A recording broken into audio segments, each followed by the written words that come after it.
In this video, I'll show you how to make custom frames in Canva. First, open a new project in Canva, then click on Upload Files and upload your image.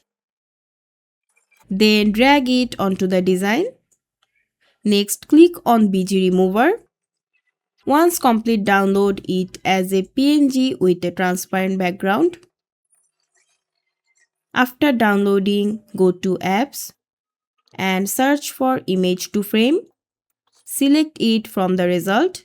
I can't show you the step visually since I don't have Pro access, but if you do have Pro activate, you should be able to follow along easily within the app.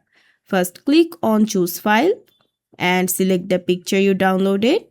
Click Convert Image to Frame and you will see the result. You can also place any image inside the frame as well.